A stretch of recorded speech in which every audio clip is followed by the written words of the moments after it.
Good afternoon, everyone, and welcome to this session on what it takes to be the market-leading payment service provider in an era of the new normal.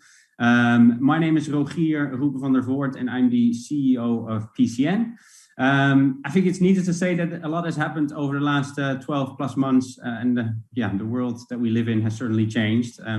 There's different behavior that we're all showing that has asked for new products and new approaches, whether that's working from home, hiring remote, restaurants offering to-go menus, the rise of e-commerce, but how that has affected payment behavior and what it takes to be the market-leading payment service provider in an era of the new normal. That's what we'll find out today. We'll talk about value-added services, we'll talk about data, we'll talk about RegTech, and we'll talk about the post-pandemic merchants landscape. I won't do that by myself. I'm honored to be joined by a panel of five payment experts today. First is Houssem Assadi. He's the CEO of Deja Mobile and also the co-founder. And they have become one of the leading providers of white label solutions for the digital payments landscape in Europe. Before founding Deja Mobile, Houssem worked for Orange, and he was the director of security and trusted transactions at Orange Lab. His team delivered several projects dealing with NFC, mobile payments, and security of networks, platforms, and devices. And Houssem is also a graduate of ENSTA Paris Tech and holds a PhD in computer science. Houssem, welcome. Good to have you. Secondly is Andrea Dunlop. She's the managing director of the payment division of the Access Group. She's also an angel investor and a non-executive director, and also the co-founder of InvestFem, which connects female founders to investors committed to funding female entrepreneurs. She's been named one of the most influential women in payments in 2018 and appearing in Payments Power 10. Andrea is also the deputy chair of the Emerging Payments Association Advisory Board and board member, if that's not enough, board member of the European Women in Payments Network. Andrea, welcome as well. Then there's Lee Jones. He's the managing director of Northern Europe at Worldline Global. He is the commercial leader there, and he and his team have an unparalleled track record of helping organizations deliver a reliable, secure, and fuss-free checkout experience.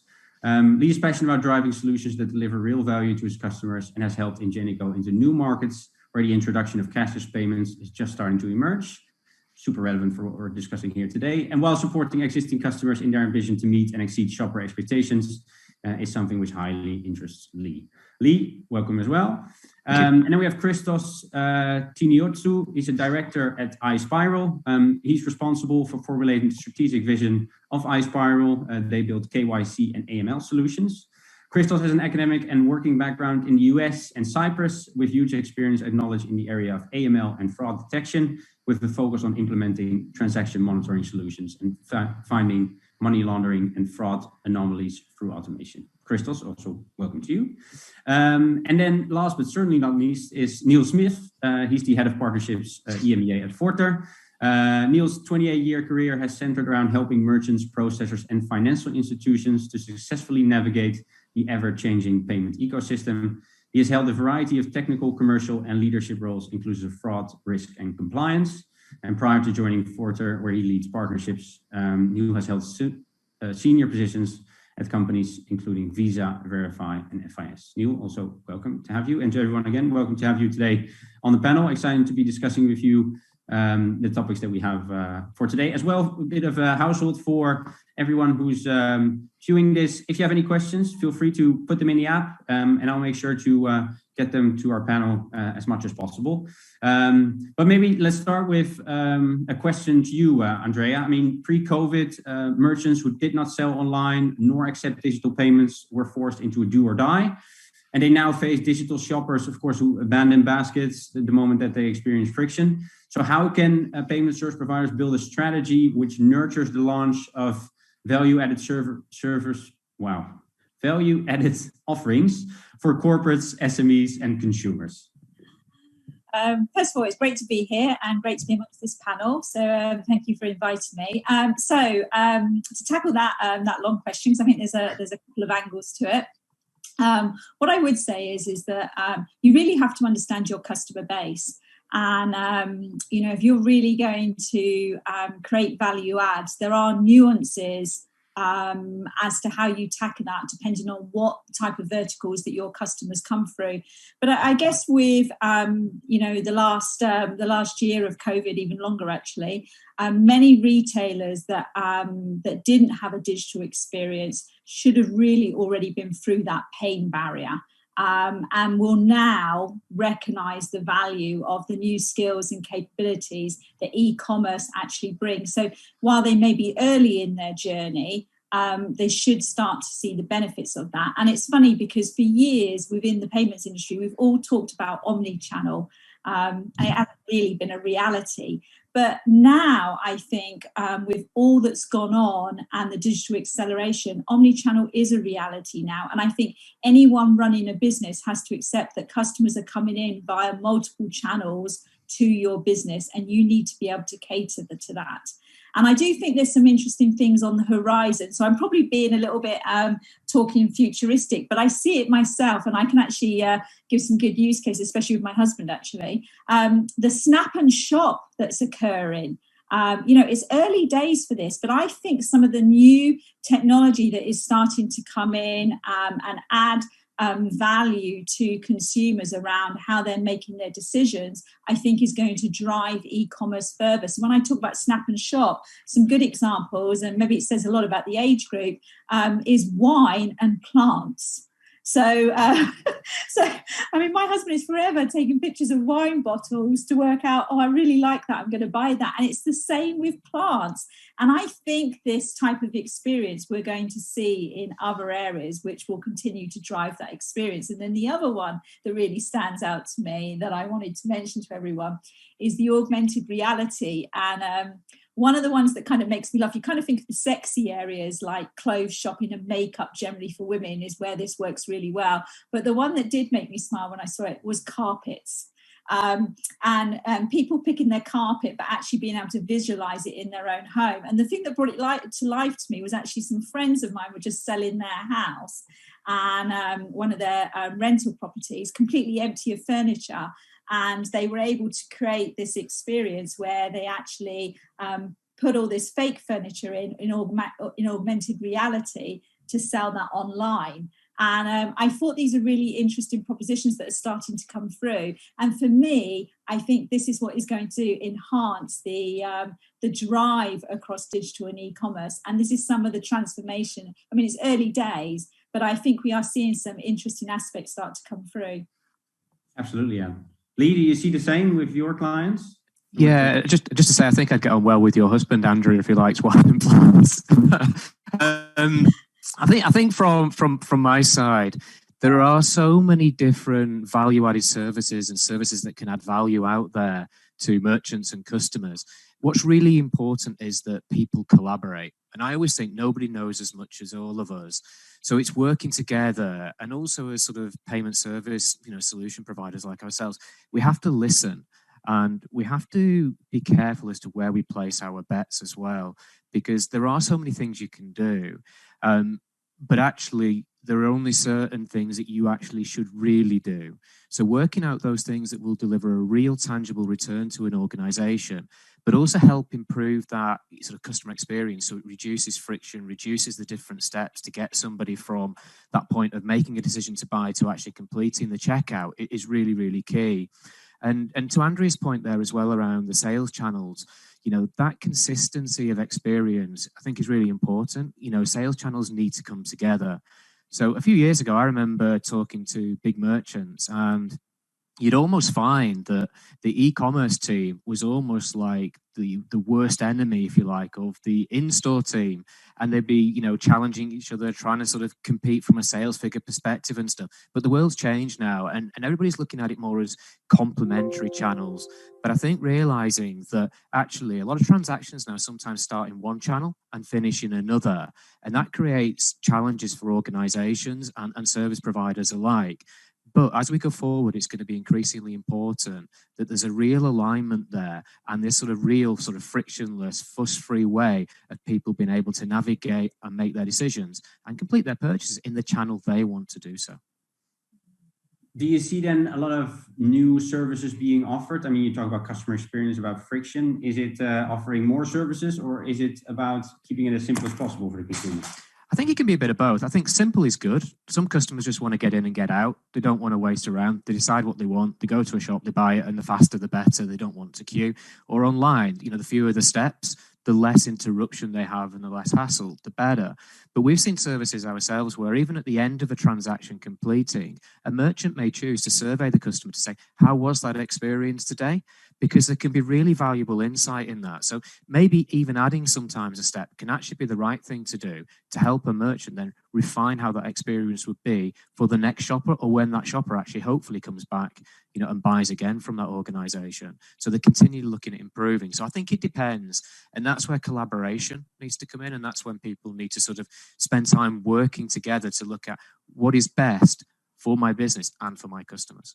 Yeah, I really like that, Lee. And I think a post-payment strategy is really important for companies to learn from. Can I ask, on your experience, one of the things actually I had experience recently was following Brexit, is buying goods and not realising they were coming in from the EU and then picking up those additional charges as they came in. One of the things actually I was talking about someone else in the industry with was just making sure there was very clear transparency around those additional delivery costs, which I think in the last 12 months it's been a little bit more challenging with how we're adjusting to the new ways of working with the EU. Yeah, I think it's fair. And even for us, if we're shipping, just as for example, devices from the UK now out into Europe as well, it's just making sure that communication is clear and that people's expectations are appropriately set. Because there's nothing worse. I've had it myself, where you're expecting a delivery for something and then you get a card through the door and says, can you please pay me some extra money to actually get the goods that you think you've already paid the postage and packaging and the delivery on finally to you. It's not a great experience. So it's about expectation management and communication. Absolutely, Andrew. Agree. Andrea, do you see, because you've seen the B2C and the B2B side, do you see that there's differences there in terms of value-added services or not? Who is that to? To you, Andrea, sorry. Oh, sorry. Yeah, for sure. I mean, I have a little bit on both sides of that myself currently. So I definitely think there are different experiences. And I think, it's working through with your existing businesses on what you see the flow as, but then understanding that next level down. And one of the things that we're really focused on at the moment in my company is really nailing down the different use cases between the particular verticals to try and get that experience better. And traditionally, that hasn't always been easy on the cards front. But when I look at open banking, I see a lot more flexibility around kind of creating that much more customer-centric experience, because there's a lot more things you can do with that technology than we've always been able to do necessarily with card schemes. Yeah, exactly. Interesting. Husam, how do you see that? What's the impact on the merchants that you serve today?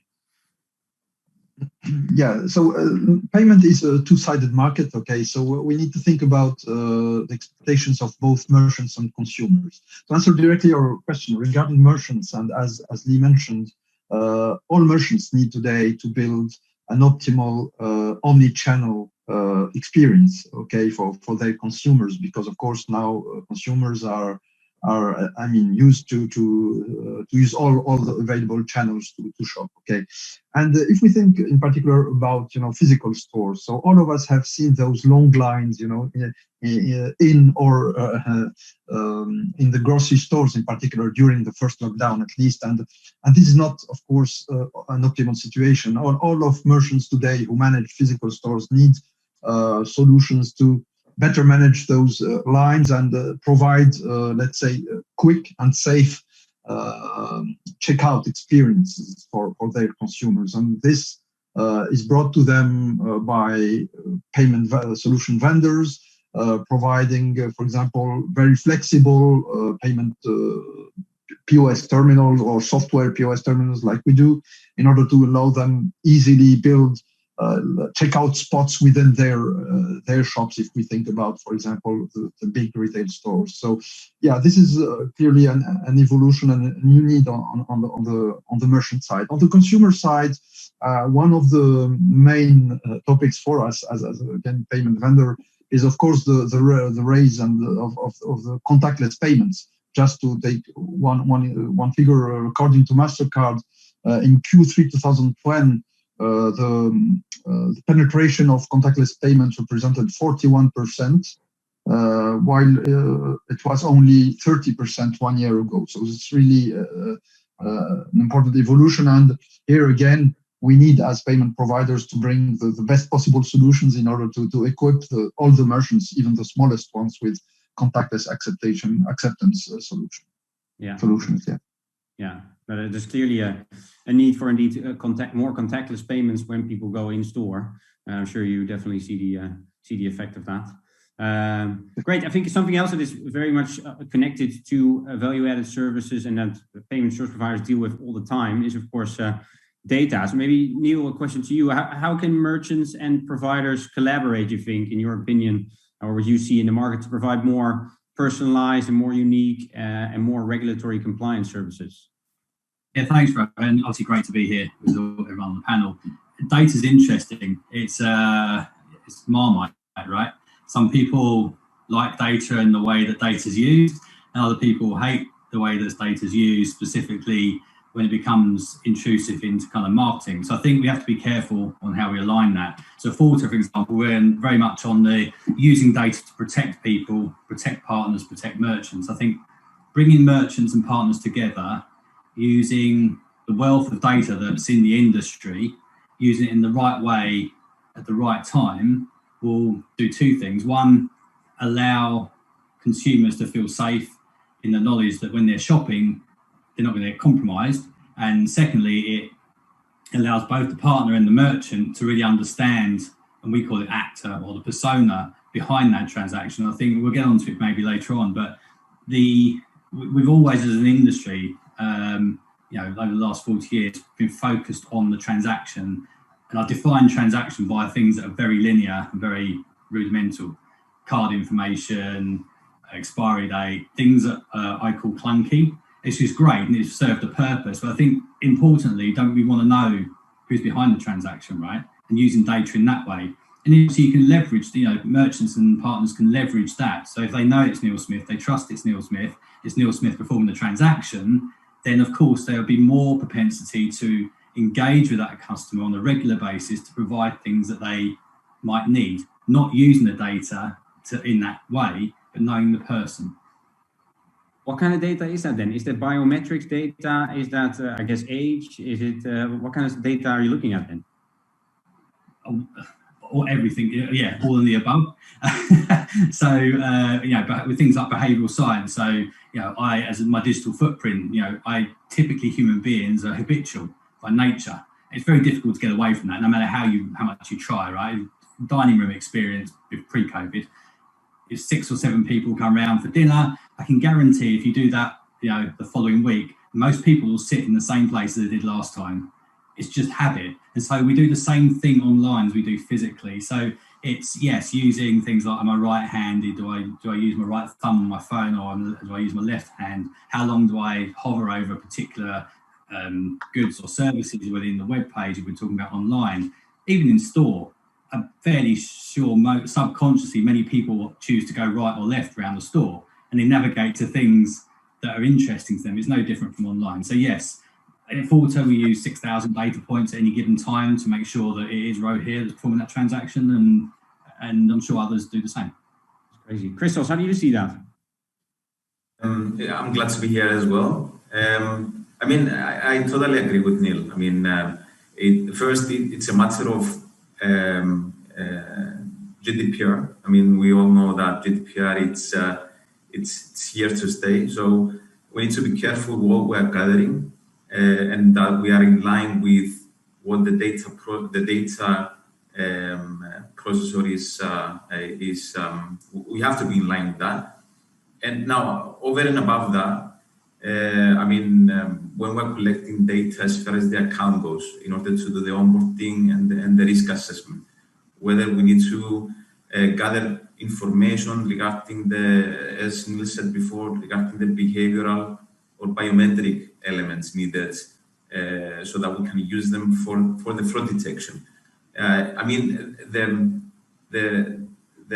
basic point here is that we do it in a frictionless way, so we can gather data so that we don't bother the user at the end of the day all the time, either when we open the account or when the customer is doing a transaction. So it's very important that we come to the point that we are not asking for the clients to put the code that they get from an SMS in order to complete the transaction.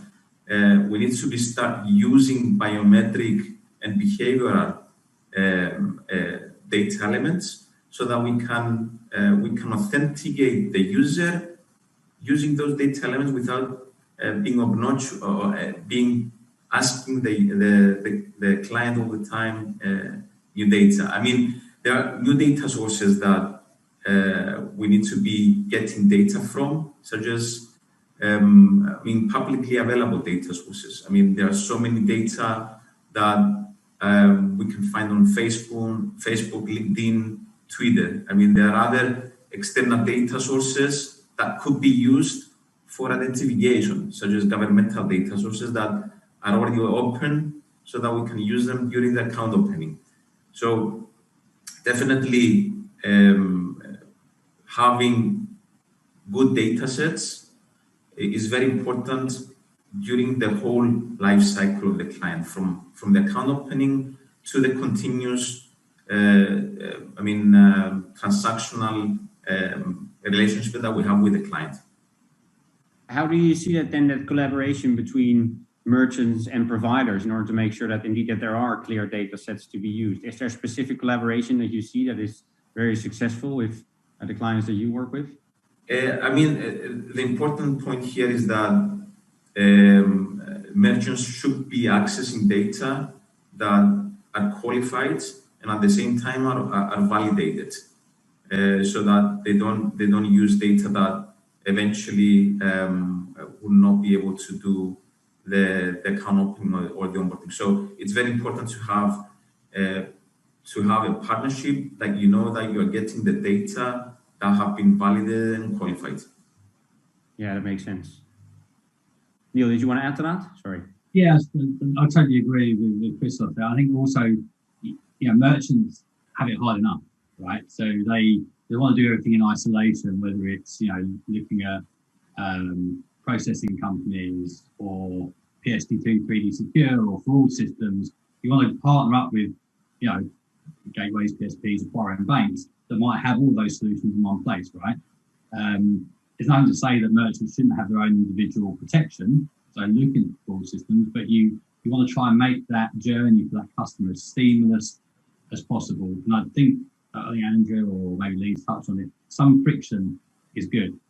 You've got to have an element of friction, but not necessarily interrupt the customer on their journey. You want to provide that friction in the background to identify the person making the transaction, so that then when they go onto the next site, we know it's them, they know it's them, the shopping experience is much better.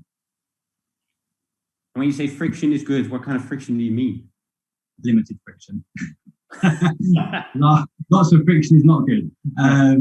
So I think, Christoph, you brought it up, behavioural science, biometrics. I think, historically we use things like passwords, PIN codes, one-time passwords. All this stuff is great for the moment, but we need to, as an industry, we need to really start moving away from that, really start putting elements in the background. That means that if I'm out at Elven Forest and I want to make a purchase online, so it's somebody's birthday and I want to send flowers, and I'm waiting for the one-time passcode and it's not going to come to me in the forest, I'm not got a problem.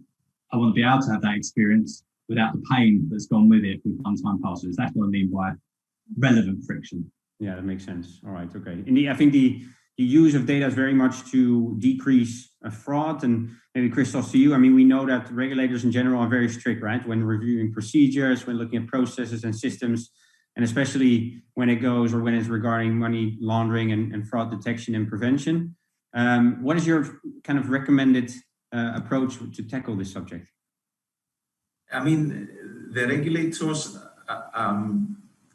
they're not giving straight guidelines of what you need to be doing.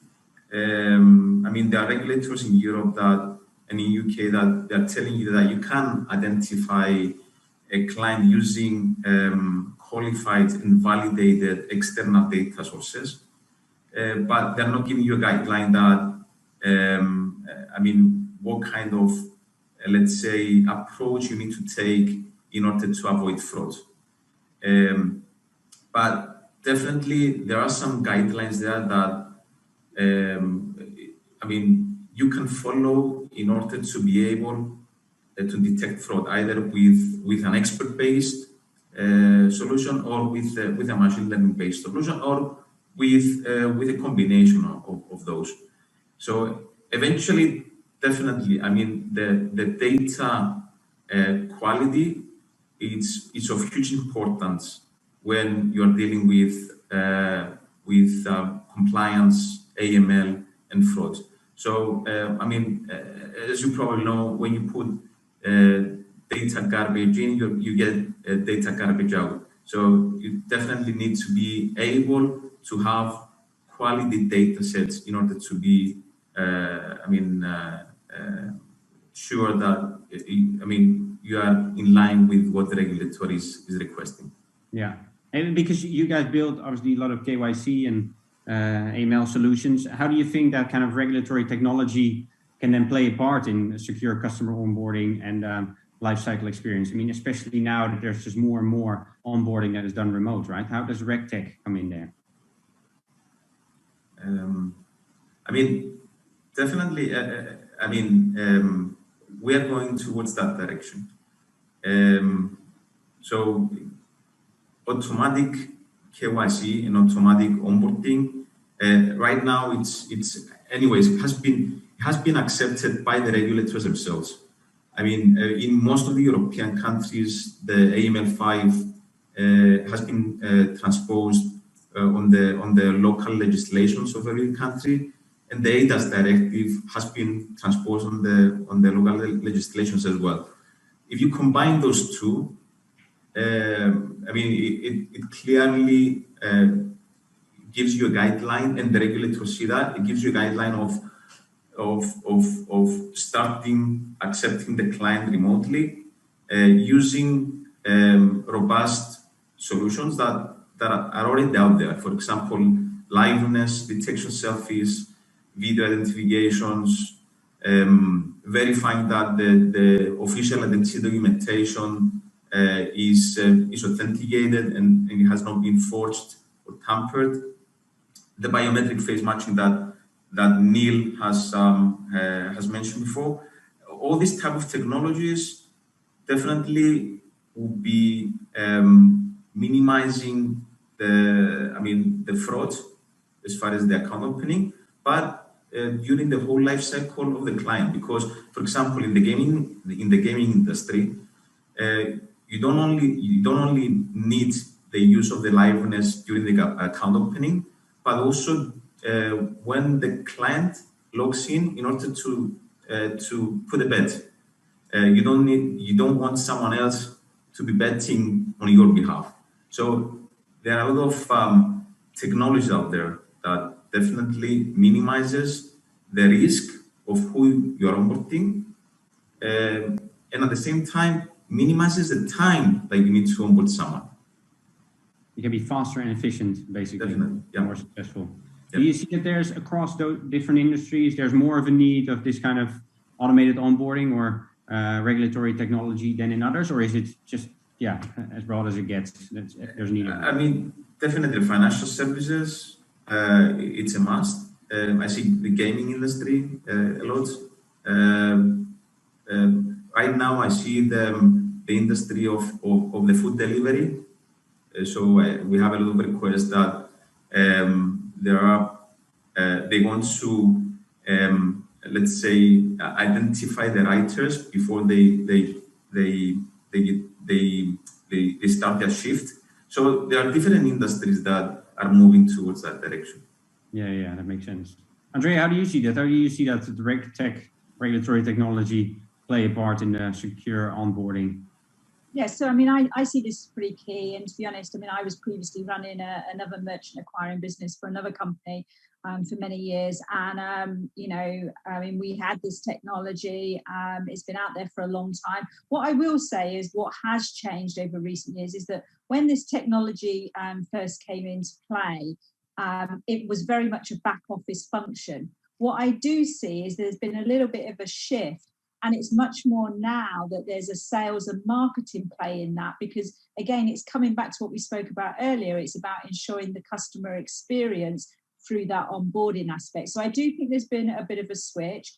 And I think also something that Lee touched on a little bit earlier on is that in the new world that we're in, and I'll use the old-fashioned word omni-channel, you know, and I'd love to know anyone who's got a true bloody omni-channel. So if you have, email me because I'd like to hear about it. Customer information is scattered across different, you know, products and solutions. And so, you know, I think one of the things that, you know, you have to bear in mind, if you've got a customer that's actually got, you know, if you're doing physical point of sale and e-commerce, and you're trying to board a net new merchant, then it's making sure that you're not asking for information in multiple places. And that's the same for when customers are boarded and, you know, trying to give their details if they've already been seen by this merchant in one place, that hopefully you're storing all that kind of information. So I think it's frustrating when people have to go back through processes. But I think the onboarding tools are much more sophisticated than they've ever been. And actually, Christos touched on another point around the ongoing aspect. So I think we've matured as an industry that it's not a one-time board and we all move on. Those days are long gone in the regulatory world. You board them and you are continually looking at those clients. You're continually underwriting. You're continually monitoring the transactions. But what is changing is the monitoring of all of those aspects are now moving much more to AI and machine learning technology, because really it's all become so much more sophisticated that the days of being able to do this, and there were acquirers out there using this, it was all on Excel spreadsheets. That, you know, those days are long gone, and companies shouldn't be doing that anymore. And you can't, with the amount of data points that are coming in, you need much more sophisticated technology. So that actually it's only exceptions that are going out to the teams to analyze what's gone wrong. So I do think, I mean, certainly my time in the industry, and, you know, it's been a long time, I can see transformation certainly in the last 10 years and 5 years in this space. I mean, you're really not in a good position if you haven't got some sort of automated onboarding, is my view. Neil, I mean, do you see that as well? I mean, in terms of how you go about offering these type of solutions? I mean, when you look at big data security breaches, for example, I think not necessarily payments related, but Facebook, I think it was last week, 500 million users' phone, email, and passwords leaked onto the World Wide Web. So how do you see, how critical is it that integration of AI, of machine learning, and payment systems to combat those kind of data breaches? Hugely. You know, obviously Porter was born from that space and that world. We're great believers in full automation, using as much data, artificial intelligence, machine learning as possible to protect. Right? I think, you know, big data breaches of Facebook or a big merchant, whatever, that comes down to cybersecurity. That comes down to doing your homework, securing your castle, not leaving the door open. I think it becomes more complicated over time. You know, I think Andrew just touched on it. Technology has advanced so rapidly in the last 10 years. I think it took us, I don't know the exact numbers, so don't quote me, but, you know, went from cash to card. It took quite a long time, and that was a big shift, you know, a paradigm shift into tech. And then cards out to omni-channel mobile payment. If you look at that collectively, that was a very short space of time. Now what we're seeing now is disruption, innovation happening continuously on a weekly, monthly, yearly basis. So I think we need to be careful with that. And where I'm getting to the point is that more kinks in the chain can be more susceptible to breaches. You have to do your homework. So with anything, right? If you plan before going live, then there's not going to be problems. If you don't plan properly, You don't analyse, you don't look, you don't use the right teams and the right skill sets, and all come together to collaborate to secure your house or your castle or your business in this case, then there could be a problem. So I don't see them as one, they're two separate things, very much cybersecurity versus using information in the right way to protect the journey. Because I guess fraudsters also get obviously smarter and smarter, so they have their own AI and ML tools almost. Yeah, I think one of the things, get off topic a little bit, but everyone's relying on 3D Secure, right? PSD2 and 3D Secure, and that's the whole silver bullet. It really isn't. We really should not be thinking about moving away from fraud monitoring and everything that we know, both expertise as humans, but obviously technology. Do not rely on one tech, because as sure as X is eggs, 3D Secure down the track will have to update some new versions, and the fraudsters are always, always in background, right? They're always ready with their tech to try and infiltrate. Yeah. I think you can see over the last 12 months, there's been an increase in fraud. The scammers are absolutely working overtime at the moment. So, I mean, the days of, and I mentioned Excel sheets, but there will be providers out there that are using simple rules-based aspects around trying to capture some of this.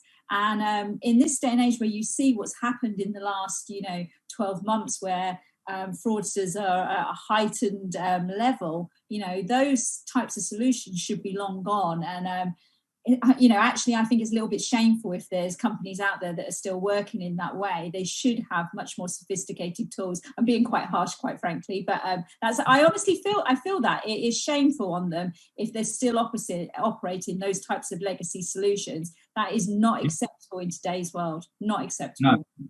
A colleague of myself, my colleague back here, 25 years ago, wrote rules and tech and we thought it was quite innovative, to alert the old Nokia communicator to tell us that there's a fraud attack.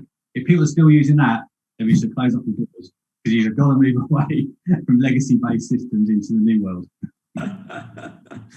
Christos, how do you see that? How critical is it to you, that integration? I mean, definitely. Right now, most of the organizations out there are using the expert-based or rule-based solutions. I mean, they are widely used, to be honest. What I see myself is that not too many are going to be shifting towards the machine learning-based solutions anytime soon. So I see a hybrid approach of using the starting point of using an expert-based, rule-based engine with let's say a very robust tool of segmenting the rules so that you can minimize the false positives. So this is I think for all of us, this is the goal: minimizing the false positives and maximizing the true positives, so that we can give more intelligent, let's say, cases or observations to the compliance officers that they need to investigate. Okay, so and the compliance officers, they have minimum time. I mean, their time is limited. So the target here is to have a hybrid approach, so that we can start getting more historical information. So those historical information can be used later on the machine learning models, on the supervised and finally on the supervised models, actually. So I mean, I see a hybrid model so that we can gain more experience on that, and at the same time, I don't see the critical thinking of the compliance officer to be replaced by any type of machine learning. The critical thinking of the investigators or the compliance officers are never going to be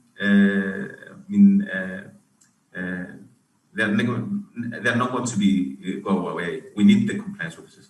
I would agree with that, but I think I'm with you. I think it's a two-pronged approach. You will always need that skill set and people to look at it, but you need the technology to automate and analyze very quickly and to get those exceptions out to someone who can review and validate. And I think that's the place that we have to get to across the industry in a better way. It cannot all just be reliant on people. There's too much data to analyze. And this is why we have so much fraud at the moment, is because we haven't quite got there on this process. Definitely. I mean, we need to go with a data-driven approach instead of an expert-based approach. We totally agree with that. Yeah. Neil, do you feel the same, or is this going outside of Forter's philosophy, which is everything being automated? Or do you think that there will be a world where everything will be automated when it comes to this? Good question. I'll ask in two parts. I think there's definitely upfront. So if you're looking at boarding, whether it's customers through application for credit, or whether it's boarding merchants upfront to partners, BSPs, acquirers, etc., there's a need to ensure that and a human intervention is required, right? Because there's no better than a human analysing those exceptions. Andrew's right, we need to get those exceptions really quickly. In our world, they've already been boarded, right? The customer's making the purchase. Now, you put rules in there and humans in there to analyse those transactions, see if they're genuine or otherwise. It can become quite, loose, because you've got human emotion involved. No matter if you try not to be, you've got a human involved, which is absolutely right in certain circumstances. There's no reason why you can't push certain exceptions to investigators and analysts in the full transactional life cycle of that purchase. But AI and ML has to be the way forward. Especially with so much data being analysed in like sub 500 milliseconds, no human can do that. Those data points and look at all that information to say, right, it's nil. It's definitely him who's performed the transaction. It's impossible. And so I do believe we'll get to a space where there's a happy medium, as Christos is saying, up in two parts of the journey. Yeah, exactly. Yeah. So we need that automation in order to improve or assure a good customer experience and reduce friction, basically. Yeah. Yeah. Actually, if you look at some of the, I won't name them, but I mean, there's well-known fintechs out there that you can read about in certain newspapers. And what they do really well, they really do the onboarding process really, really excellently well, and customers are boarded quickly. But when it goes wrong, the exception processes and the fallout from that, they really struggle to deal with. So I do think there are learnings there that you can see in a number of the fintechs where they've gone fully automated. And I think that kind of gives a view. And it was funny, actually, I was talking about it today with some work colleagues on some of our own experiences, is making sure we still have that human touch and that exception aspect, that people can come in and still engage directly, that it's not all fully automated. But there is a halfway house on this, and you can see that. Yeah, exactly. Interesting. Look, whilst we're looking ahead, if we look post-pandemic, which is hopefully going to be soon, what was, Hussam, a question to you, what do you think the merchant payments industry looks like, according to you, post-pandemic? Is it much different? Much different, I don't know, but at least, yeah, different for sure, because I think we had a very quick learning curve during the past year, okay? We collectively, I mean, all the industry, not only merchants, all the payment industry, and for example, we succeeded to deploy very quickly, let's say, for example, click and collect solutions, contactless payment solutions in shops who have never used those kind of, let's say, technology maybe a couple of years ago. So this is already an achievement, and this is here to stay. I mean, this is really sort of an investment for the future. And I could imagine that the shopping in the future will be, of course, omni-channel, even if Andrea thinks that omni-channel maybe is a theoretical word, but at least I could use in a, let's say, seamless way all the channels that are available at my shops, at the shops that I am used to go to. And on the merchant side, they will have the symmetrical, let's say, situation, meaning that they will be able to manage all those channels in a seamless way. So have a unified view of the consumers across the channels, have a single view of all, when it comes to payment, all the flows, whatever payment flows coming from online channels or physical channels, and also have better flexibility in managing all the payment spots. What I call payment spots are either, of course, payment terminals or any future form factors of devices or software allowing merchants to to capture payments, to get paid, of course, in a secure way. We discussed security and risk management just before. So, yeah, I think we are already living in the future of shopping and payments. Again, with the rise of online, the start of omni-channel experience with some, at least, advanced merchants, and also, of course, the massive use of mobile payments, digital payments, contactless payments, which is now, at least in let's say, Western economies, standard. Okay, so yeah. Lee, would you agree? Yeah, I would. I think definitely things have changed. We can all see that. And they've probably changed forever as well. One of the things that I've been really impressed with merchants around is that they really acknowledge now that the trust that is given to them should never be taken for granted from a customer. I think, people realize that trust is hard to earn, but it's very easy to lose as well. So there's a real important factor there. And it only takes you to go and, visit merchants and, buy things over the last few months to realize and look at the measures businesses have had to go to, not only just to protect customers, but also even sometimes to protect their staff as well. I think when it comes to delivering, good experiences as well, it's going to be really important that people look at what is the journey in that experience they want to deliver to the shopper and that customer. I read a report recently that said if a customer has one bad experience, they'll, 2/3 of shoppers will abandon a brand after one bad experience. If it goes to 2 or 3 bad experiences, it will rise to 92%. And that is business and customers that could be lost potentially forever. So a lot of work needs to go into making sure experiences are personalized, they're relevant, they're dynamic, and they're focused on that particular individual. And that sometimes is easier said than done. So like I said there as well about the cross-channel piece and really using some of the data that's available, we're seeing a lot of work around things like tokenization, and things where card data is tokenized. But those tokens then are shared across the different platforms to allow people to not just track a cardholder journey and see what they're doing, but actually to drive, really complementary cross-channel use cases, to get actionable insight and really to deliver those specific, unique experiences to individuals. And the technology exists to do that today. I think the other thing for me as well is that, it's about collaboration as well. It's about merchants, payment service providers, and other parts of the industry all coming together. Because I said earlier, nobody knows as much as all of us. And it's only by sort of listening, working together, challenging each other, that these, experiences that people really aspire to deliver will actually come through. We're also seeing now, some technology really starting to come to the fore where customers are starting to use not just their own devices to buy things online, but actually to do their physical shopping in stores using technology like scan and pay. So the different ways people are going to shop in the future and are starting to shop now, it's just going to continue to evolve and grow. We're seeing things like the contactless limit now increase, but again, the foundation for me is absolutely about trust. Hard to earn, but keep it because it's very, very easy to lose it. Do you see that? I mean, looking maybe in terms of the competitive landscape, then, do you see now that there are more, the payment behavior is changing, let's put it like that, that there is also more companies now entering the payment space in terms of offering payment services? Think of merchants, for example, now offering their own payment solution because they are just a big enough group to build their own payment solution, or how do you see that going forward? I think there'll always be change. Oh, sorry. Yeah, please go ahead.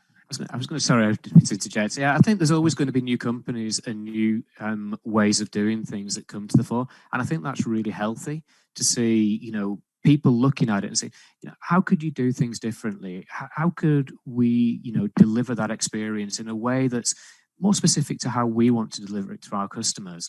So I think change is inevitable, and I think it's a good thing. I hope so. Definitely. Yeah.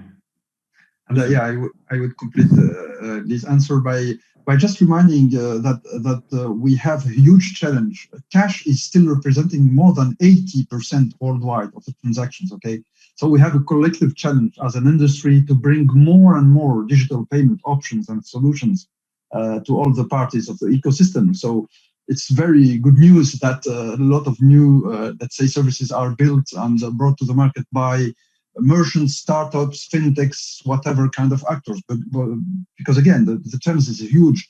And think about the emerging markets. For example, currently we are working with partners in Latin America and introducing digital payments, both on the issuing side with digital wallet solutions based on NFC tokenization, and on the acceptance side based on software POS, so purely software-based contactless payment acceptance solutions. And this is really, we are experiencing very exciting, a situation where we need to introduce massively introduce those technologies, because there's a huge gap to fill. So if retailers, for example, are introducing their own closed loop payment systems, good, very good, because they will contribute to this offer of getting rid of cash, because obviously cash is not, relevant anymore, at least relevant, let's say, mean of payment for economic and also safety reasons. So, yeah.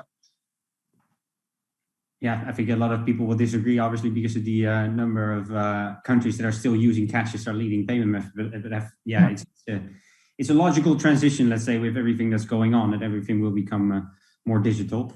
A couple of questions from the audience, also maybe in line with that. This came from Lima Edmund. Lima, thank you very much for your question. Do you guys, and feel free to chip in from the panel, do you see social media payments being safe in terms of fraud and privacy? And what is it you advise to small businesses who are using social media to sell their products online? Oh, I do think it's important for businesses to be present on a number of platforms and follow your customers. So if they're jumping from Facebook to TikTok to Pinterest, so I do think it's important to be present on those. What I will say is that if you've got kids, you'll appreciate this, that the social media platforms, there are some challenges, especially with young people, around purchases and a high level of fraud. I think if some of that could be solved, then I definitely see a lot of opportunity in that. But right now, I do see some interesting patterns off of some of those particular social media platforms, unfortunately, that I think affect a lot more young people. Still not the big one. Anyone else has had that experience with kids? Great. All right. Thank you very much, Andrea. Another question that came in from Mina Amer. Mina, also thank you for your question. Does voice identification or voice ID reduce fraud? And should we be worried about the large-scale harvesting of our voice prints? Sorry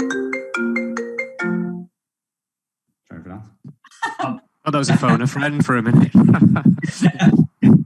I'll go first then. Yes, obviously voice recognition is a way of protecting yourself against fraud. And I think, if you look back in history, there's many different ways that we as humans have unique things, including signature, funnily enough, probably one of the most unique things. Even though people will say it can be forged, actually, if you're using the right analysts and the right tools, the signature is very unique. So voice is also quite unique, different wavelengths, etc., etc. So I think, yes, it does protect fraud. I think it would be silly not to say it doesn't. It comes down to protecting yourself, cybersecurity, right? So how do you protect your voice? Where is it being stored? How is it being stored? How is it wrapped up in a token so it can't be accessed? I mean, there's lots of different ways. So there's two parts to that. I think I can't answer that myself. I don't know. We don't store voice recognition at Falter. We don't use it, obviously. So, but yes, it's about storage of personal data and how that takes place. I'll pass it to somebody else. Yeah, I agree with Neil on that. I imagine if someone gets into the database and steal all the voices that have been stored for identification purposes. I mean, those voices could be used, and those voices, I mean, you can change your password, but you cannot change your voice. So eventually, if someone steals the voice and they can tamper it, they can easily use it for fraudulent, let's say, activities. A lot of what you see with that deep fake at the moment, right? Where they use voices indeed to have people say with stuff. Yeah, but they've never actually said. So great. Another question from Milan Stenko. Milan, also thank you very much for your question. Maybe some technologies are faster than other basic things in our life. What do you guys think? Will there be huge differences in terms of the consequences for our life or human society when it comes to those technologies? I think if we use technology the right way, definitely will help us as a human race. But we need to use it with the right way. I mean, I think that's what I wanted to say. Yeah, Neil, sorry. Yeah, I think technology is brilliant, right? It helps us in so many different ways in life. I think the key word there is human, right? We don't want to lose control of the technology, not to fast forward 30, 40 years in the future where robots might be controlling us. I don't think we should get to that stage, in my personal opinion. Right? I think there's a collaboration between human and tech, and that's the way to make. Yeah, but always, I mean, right now there is a lot of discussions related to the ethical points of artificial intelligence. So we need to be very careful on, from the ethical point of view as well. Yeah, exactly. Yeah. The biases, because at the end of the day, there's still human interaction into creating that. So I've read a lot of articles on the ethics, the biases that can be built in. So I mean, there's not standards yet as such. I think that's also part of the challenge. Yeah, on that, another question just came in from Nuno Martins. Will EU biometric data protection compliance laws, you think, be used / spread worldwide? Neil? Stumped as well. I would say yes, a difficult. Will it be used worldwide? I don't know every clause and every law in detail, so I can't answer that piece. I think is it useful? Will it be adopted? For sure. I think we end up worldwide trying to adopt, whether it's coming down from the US or coming out from the EU or coming from the UK, wherever it might be. I think it's good and it's right and used in the right way. Then of course things will get adopted. Elements of it will get adopted. Does that mean that we're still almost catching up with the technology that we created when it comes to regulation in many ways?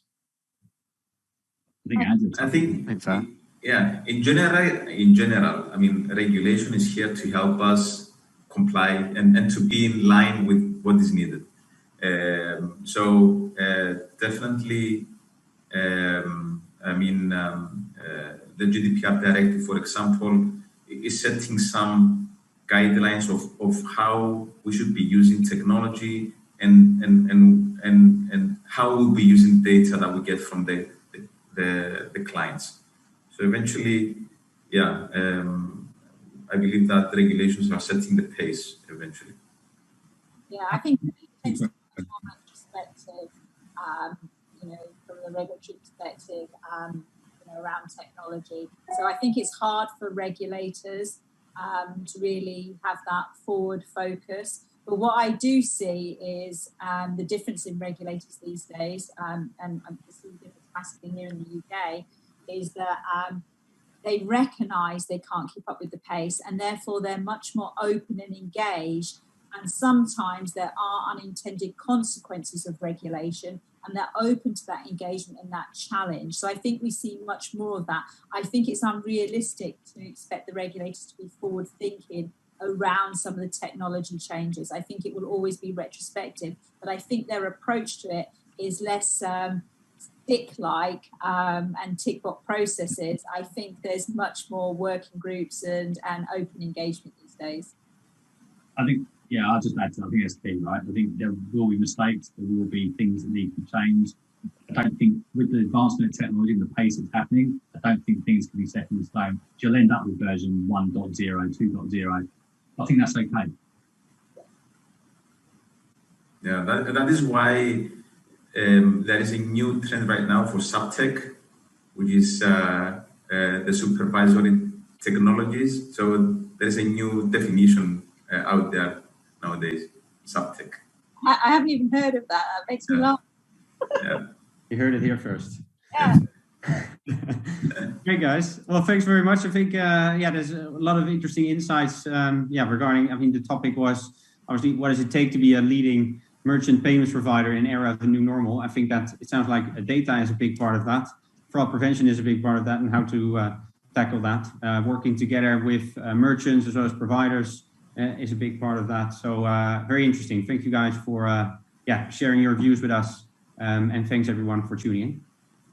Thank you as well. Thank you. Thank you. Thank you, everybody. Have a nice day. Bye. Bye.